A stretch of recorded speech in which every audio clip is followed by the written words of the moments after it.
이해훈 기획예상처 장관 후보자를 둘러싼 의혹들이 끊이지 않고 터져나오고 있습니다.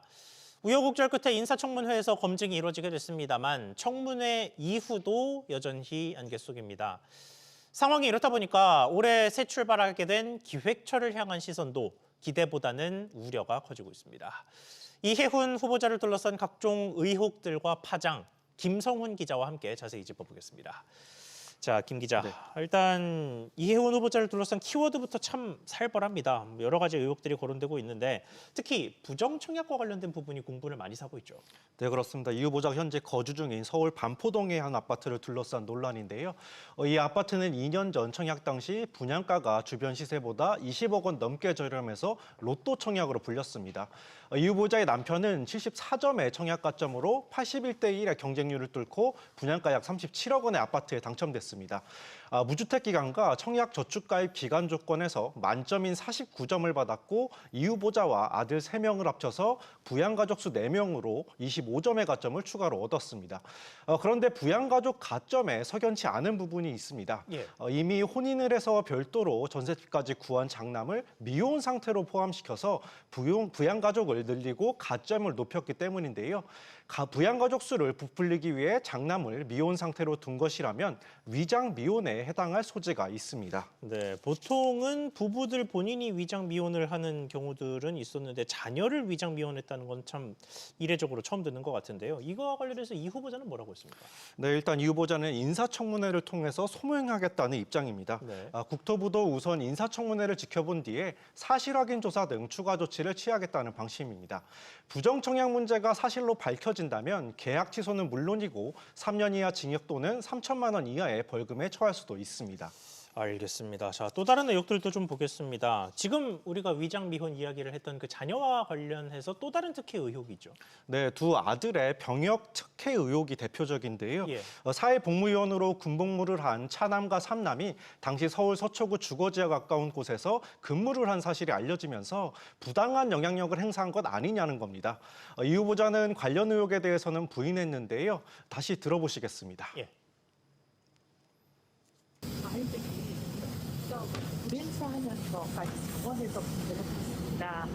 제가 현역 회원일 때 장남이 현역병 공부를 했는데 차남이 제가 낙선해서 실업자일 때 병역 의무를 이행했는데 특혜를 보호할 이유도 없고 특혜를 주선할 영향력도 없었습니다. 이 밖에 주변인에 대한 갑질이나 부동산 특이 의혹 등도 불거진 상황인데요. 이에 정치권뿐만 아니라 시민단체에서도 임명 반대 목소리를 높이고 있고 경찰의 고발 조치도 이뤄지고 있는 상황입니다. 네, 조금 전에 지금 이 후보자가 자녀의 특혜 의혹과 관련해서는 굉장히 세밀하게 반박하는 모습을 보였습니다만 사실 그 외에 전반적으로는 뭐 온갖 의혹에 대한 질문을 던져봐도 청문회 이후로 좀 답변을 미루고 있잖아요. 네, 그렇습니다. 말씀하신 대로 이 후보자는 각종 의혹에 대해서 청문회에서 소명하겠다는 말을 되풀이하고 있는데요. 커지는 잦은 사태의 압박에도 정면 돌파하겠다는 뜻으로 풀이됩니다. 이 후보자는 과거 한국개발연구원 연구원 이력 등을 앞세워서 국정 업무 수행에 전문성을 발휘하겠다는 의지도 드러낸 바 있습니다. 지난 7일에는 재정정책 전문가들에게 정책 지원을 듣는 간담회를 가져서 눈길을 끌었는데요. 장관 후보자 신분으로서는 상당히 이례적인 행보인데다가 긴축 재정론자로 알려진 성향과 달리 간담회에선 적극적인 재정을 강조했습니다. 이 때문에 각종 의혹으로 불거진 도덕성 문제를 전문성과 정권 코드를 앞세워서 극복하겠다는 의지를 드러낸 것 아니냐는 해석이 붙기도 했습니다. 네, 뭐 그런 다양한 시도를 함에도 아직까지는 뭐 상황이 반전됐다 이렇게 평가하기는 좀 어려운 상황인 것 같은데 자, 이런 상황에서 기획예산처는 분위기가 어떻습니까? 네, 올 초 기획예산처는 기존의 기획재정부에서 중장기 미래전략 수립과 예산 편성 등의 업무를 떼어내서 새로 출범했는데요. 예. 하지만 초대 수장을 둘러싼 불확실성이 이어지면서 분위기가 어수선한 모습입니다. 특히 장관과 대내적인 업무 조율에 있어 손발을 맞춰야 할 기획조정실장과 정책보좌관 등의 요직이 공석인데요. 재경부도 인사검증 등으로 혁신성장실장과 국고실장 같은 주요 보직이 아직 채워지지 않았지만 기획처는 상황이 좀 다른 면이 있습니다.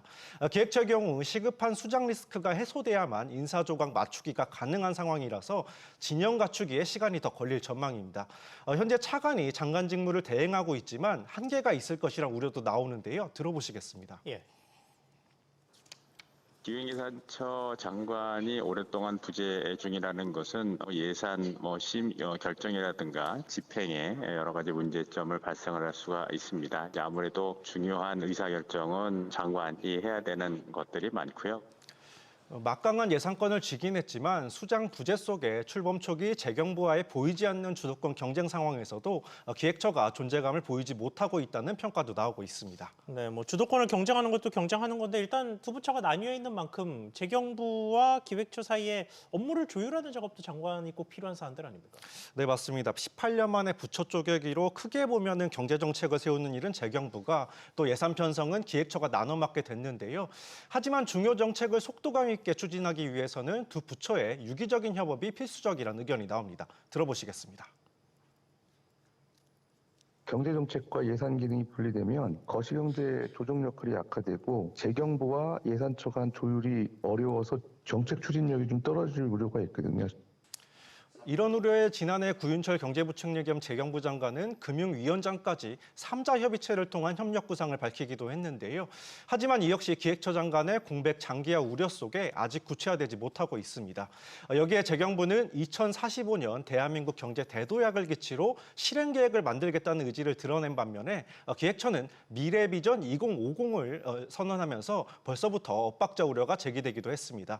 연초 재경부가 주도해서 발표한 올해 경제 성장 전략 또 세제 감면 정책 내용이 주를 이뤘다는 평가 속에 예산권이 기획처에 있다 보니까 세부 실행 방안에서 과거에 비해 구체성이 떨어지는 것 아니냐는 지적도 나오고 있습니다. 알겠습니다. 자, 전반적으로 이런 다양한 의혹들 또 공백 문제 이런 것들을 해소하는 건 결국은 인사청문회 자리가 될 것이란 말이죠. 그러면 인사청문회 관련해서 전망은 어떻습니까? 네, 일단 여야는 19일 하루 동안의 이해운 후보자 인사청문회를 진행하기로 결정했습니다. 다만 증인과 참고인 채택 문제를 두고 신경전을 벌이기도 했는데요. 야당인 국민의힘에선 자진 사퇴 주장 속에 청문회 자료 제출 또한 불성실하다면서 송곳 검증을 예고한 상황입니다. 여당인 민주당 내에서도 철저한 검증의 목소리가 높은 만큼 밤샘 청문회가 예상되고 있습니다. 청와대는 인사청문회에서 후보자의 자질과 능력, 도덕성을 보고 국민이 판단할 것이라면서 청문회 뒤에 여론을 살피겠다는 뜻을 밝혔는데요. 최근 한 여론조사에선 이해운 후보자가 부적합하다는 응답이 70%에 가까워서 이해운 후보자가 청문회에서 어떻게 자신을 둘러싼 의혹들을 해소하느냐가 관건이 될 전망입니다. 이해운 후보자가 청문회 문턱을 넘어서 이재명 대통령의 최종 임명을 받기까지 아직까지는 불확실성이 크다고 볼 수 있겠습니다. 알겠습니다. 결국은 인사청문회에서 어떤 소명이 이루어지고 또 어떤 검증이 이루어지면서 결국은 이를 통과할 수 있겠느냐 이 부분을 좀 주목해서 봐야겠습니다. 김 기자 이야기 잘 들었습니다.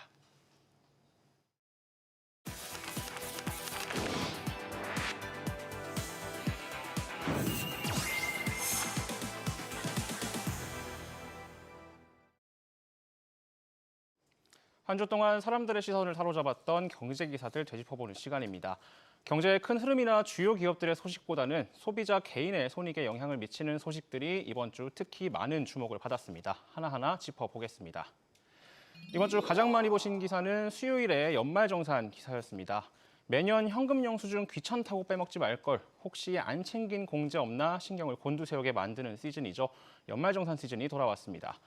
올해도 국세청의 연말정산 간소화 서비스가 더 확장됐는데 어떻게 달라졌고 주의할 점은 없는지 기사 보고 오시겠습니다.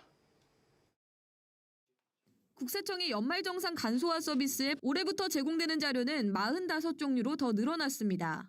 거동이 어려운 장애인의 발달 재활 서비스 증빙 자료가 새로 제공되고 지난해 7월부터 이용한 수영장과 헬스장 등의 체육시설 이용 자료도 조회됩니다. 부양가족 중 지난해 소득 금액이 100만 원을 초과하면 인적공제 대상에서 빠지는데 제외해야 하는 가족 명단도 이제 홈택스에서 쉽게 확인이 가능합니다. 다만 일괄 수집하는 간소화 서비스에 포함되지 않는 자료들은 별도로 꼼꼼히 챙겨야 합니다. 대표적으로 미취학 아동의 학원비나 월세, 기부금 영수증이 해당됩니다. 월세를 지급하는 경우 연간 지출액 1,000만 원 한도로 15%에서 17%에 대해서 세액공제가 가능합니다. 계좌이체 영수증 또는 무통장 입금증을 임대차 계약서 사본과 함께 회사에 제출해야 됩니다. 의료비는 용도에 따라 선택에 유의해야 합니다. 특히 안경 구매 내역을 의료비 자료로 등록할 때 시력 보정용은 공제 대상이지만 선글라스 구입 비용은 해당되지 않습니다. 올해부터 AI 챗봇 상담 문의도 가능하며 최종 자료는 오는 20일부터 확인 가능합니다. SBS 비즈 오서영입니다. 이용 방법 좀 더 자세히 보겠습니다. 검색창에 연말정산 간소화, 국세청 홈택스 등을 검색하고 들어가시면 연말정산 홈페이지에 이렇게 들어가실 수 있습니다. 서비스가 열리는 15일부터 최종 자료를 확인할 수 있는 20일까지는 사람들이 몰릴 수 있는데요. 국세청은 21일 이후 접속하면 기다리지 않고 이용할 수 있다고 권고했습니다. 다음 많이 본 기사는 화요일 기사였습니다. 투자용 자산은 분명 아닌데 이상하게 투자 가치가 있어 보이고 실제로 가격이 자꾸만 올라서 그때 살 걸 하는 마음이 들게 만드는 게 명품입니다. 올해도 어김없이 주요 명품 업체들이 줄줄이 가격을 올린다는 소식 많이 보셨습니다. 기사 보고 오시겠습니다. 샤넬 가방의 대표 모델 중 하나인 클래식 맥시 핸드백 가격이 1,892만 원에서 2,033만 원으로 7.5% 올랐고 보이 샤넬 스몰 플랫백도 7.5% 인상되면서 1,000만 원을 넘겼습니다. 샤넬은 6개월에 한 번꼴로 가격 인상을 지속하고 있는데요. 지난해 1월과 6월에 이어 올해도 2번 이상 인상이 예상됩니다. 에르메스 역시 새해 벽두부터 가격 인상에 나서 최근 신발과 가방, 액세서리 등의 가격을 조정했는데요. 인기 제품인 피코타는 545만 원으로 5%, 에블린은 341만 원으로 3% 각각 올랐습니다. 시계 브랜드 롤렉스가 서브마리너 일부 제품 가격을 200만 원 넘게 인상하면서 3천만 원에 육박했습니다. 불과 2달 전에 가격 인상이 있었던 주얼리 브랜드 티파니앤코는 다음 달 26일 주요 제품 가격을 5%에서 10% 추가 인상할 예정입니다. 식기 브랜드 빌레로이앤 보흐 역시 다음 달부터 접시와 컵, 커트러리 등 모든 제품 가격을 8%에서 20% 수준 올립니다. 고환율과 금값 상승 영향도 있지만 명품업계는 1년 중에도 수차례 가격 인상을 이어가고 있습니다. SBS 비즈 김한나입니다. 경제학에서는 가격이 뛰어도 수요가 오르는 현상을 배블런 효과라고 합니다. 비싸니까 좋은 거다, 비싼 만큼 남들과 다르다는 심리가 생겨서 나타나는 현상인데요. 이 배블런 효과를 노리는 걸까요? 반클리프 아펠도 지난 8일 국내 판매 제품 가격을 6%가량 기습 인상했고요. 부쉐론도 다음 달 가격을 올릴 거란 소식도 들려오고 있습니다. 그간 명품 업체들은 연초에 한 번 정도 가격을 올려왔는데 최근 들어서는 연중에도 수차례 가격을 올리는 분위기가 업계 전반으로 퍼지고 있습니다. 마지막 기사입니다. 어찌 보면 공매도 같기도 하고 어찌 보면 비투 같기도 한 투자 상품이 하나 있습니다. 차액 결제 거래 CFD라는 상품인데 지난 2023년 SG증권발 주가 폭락 사태의 주범으로 지목되기도 했던 상품입니다. 투자 위험 자체도 높지만 시장 충격을 일으킨 전례가 있어 특히 주의가 필요한 상품인데 최근 CFD 잔고가 역대 최대치를 기록했다는 기사 많이 보셨습니다. 보고 오겠습니다. CFD, 차액 결제 거래는 주식이나 원자재 등 자산을 직접 사지 않고 가격이 오르내린 차이만 현금으로 정산하는 파생 상품입니다. 겉으로는 자산을 사지 않은 것처럼 보이지만 실제로는 증거금 약 40%만으로 최대 2.5배까지 레버리지 투자가 가능해 그림자 빚으로도 불립니다. CFD 잔고는 지난 12일 기준 3조 695억 원으로 집계되는데요.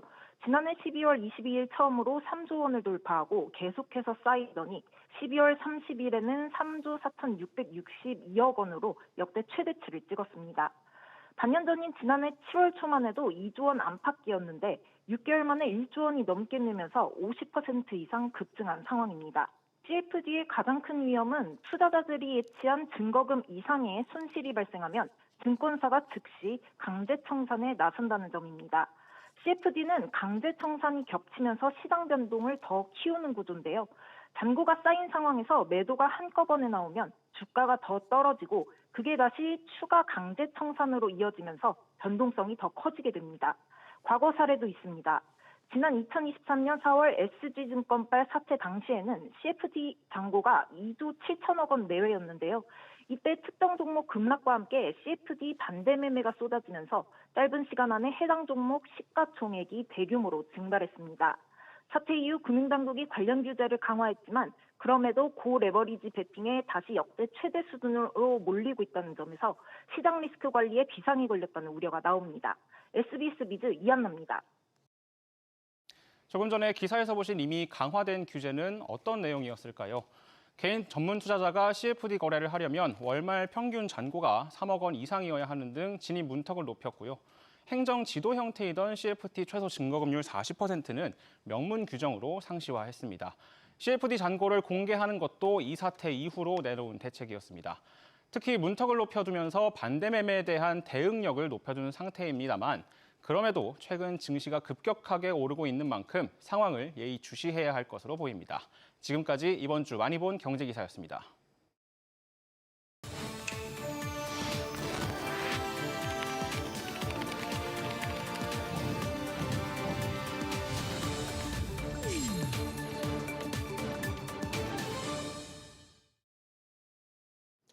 지난주 정부의 감사 중간 결과 발표 이후 강호동 농협중앙회장이 최근 대국민 사과를 진행했습니다. 누적된 논란에 더해서 개인적인 특혜 의혹까지 불거지면서 쇄신을 약속했는데요. 그런데 대국민 사과에도 꼬리 자르기다, 보여주기식이다 비판을 피하지 못하는 모습입니다. 우선 강 회장 개인에 대한 특혜로 논란이 됐던 부분부터 완전히 해소하지 못했습니다. 5성급 호텔 스위트룸에 묵었다는 황제 출장 논란에 대해서는 차액 4천만 원을 반납하기로 했습니다만 회장 비서실의 깜깜이 업무 추진비나 농민신문사 회장직을 겸임하며 받은 돈은 어떻게 하겠다는 말이 없습니다. 관련해 농식품부의 과거 사례와 규정 등을 따져보니 업무 추진비 문제에 대해 시정 조치를 내려도 조치 이전 사항에 대해서는 소급되지 않습니다. 또 농민신문사에서 받은 월급을 돌려낼 것이냐, 이것은 지자체의 감사 권한이 있어서 또 정부가 직접 관여할 수가 없습니다. 여기다 강 회장이 교체를 예고한 임원들도 대부분 임기가 2달 남은 상태였고 회장 본인의 제왕적인 권한을 어떻게 줄일지도 구체적인 언급이 없어서 농협의 진정한 개혁은 아직 갈 길이 멀어 보입니다. 국회 출석 요구 거절과 정부와 합의 없는 조사 결과 발표까지 그야말로 폭주하고 있는 쿠팡에 대해 공정거래위원회가 2번째 현장 조사를 나섰습니다. 그런데 이번 조사 사실상 공정위가 사태를 키웠다는 지적도 나옵니다. 김범석 쿠팡 INC 의장을 동일인, 그러니까 법적 의무를 지는 그룹의 총수로 몇 년째 지정하지 않았던 문제가 이제서야 터졌다는 건데요. 이 문제는 지난 2021년으로 돌아갑니다. 당시 공시 대상 기업 집단에 처음으로 포함된 쿠팡 그룹의 동일인이 쿠팡 법인으로 지정이 됐습니다. 김범석 의장이 미국인이라서 안 된다는 건데 사실 법적으로 이때 당시에도 외국인은 총수가 되면 안 된다 이렇게 막혀 있는 것은 아닙니다. 공정위의 판단이었죠. 이듬해인 2022년에는 공정위가 제도 개선 방안을 검토하겠다고 나섰습니다. 그리고 2년이 지나서야 이 제도가 개선이 현실화됐는데 개선된 제도도 또 논란이 됐습니다. 예외 조항들 때문이었습니다. 기본적으로 지배 인물이 해외 지주사만 지배하고 국내 회사의 지분이나 자금 관계가 없다면 총수에서 빠질 수 있도록 했는데 여기에 딱 들어맞는 인물이 김범석 쿠팡 INC 의장이었습니다. 공정위는 이번 현장 조사 직전에 최근의 의혹을 엄중히 인식하고 있다면서 쿠팡의 동일인 예외 요건을 원점 재검토하겠다고 밝혔습니다. 사실상 반성문을 쓴 건데 이후에 어떤 결론을 내릴지 지켜봐야겠습니다. 이번에 저희가 준비한 소식 여기까지입니다. 시청해주셔서 고맙습니다.